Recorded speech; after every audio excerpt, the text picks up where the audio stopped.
Sektor ng agrikultura. Ang sektor ng agrikultura ay isang agham, sining, at gawain ng pagpoproduce ng pagkain, pagpoproduce ng hilaw na materyales na kailangan sa paggawa ng mga produkto. Nahahati ang sektor ng agrikultura sa paghahalaman o farming, pangingisda o fishery, paggugubat o forestry, at paghahayupan o livestocks. Paghahalaman o farming, maraming pangunahing pananim ang makikita natin sa bansa tulad ng palay, mais, prutas, gulay, tubo, kape, niyog, abaka, tabako at iba pa, ay karaniwang kinokonsumo ng mga Pilipino at mga dayuhan sa loob at labas ng ating bansa. Ang paghahayupan o livestocks naman ay binubuo ng pag-aalaga at pagpaparami ng kalabaw, baka, baboy, manok at iba pang hayop.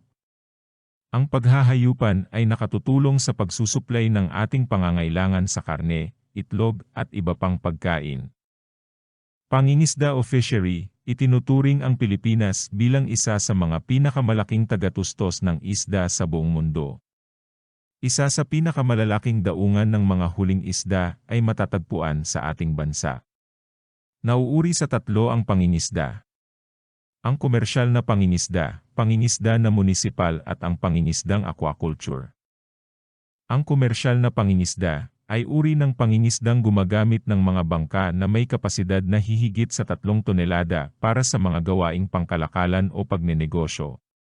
Ang munisipal na pangingisda ay nagaganap sa loob ng 15 kilometro, sakop ng munisipyo, at gumagamit ng bangka na may kapasidad na 3 tonelada o mas mababa pa. Ang aquaculture ay ang pag-aalaga, paglinang ng mga isda mula sa iba't ibang uri ng tubig pangisdaan, fresh o tabang, brackish o maalat-alat, at marine maalat.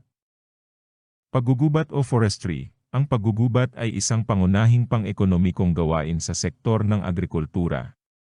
Mahalaga itong pinagkukunan ng plywood, tabla, troso, veneer, kawayan, ratan at pulupukyutan, at iba pang hilaw na materyales sa paggawa ng mga produkto. Kahalagahan ng sektor ng agrikultura, nagtutustos ito sa atin ng pagkain, nagbibigay ng empleyo o trabaho, pinagkukunan ng hilaw na materyales sa paggawa ng mga produkto at nagpapasok ng dolyar sa bansa sa pamamagitan ng pag-i-export.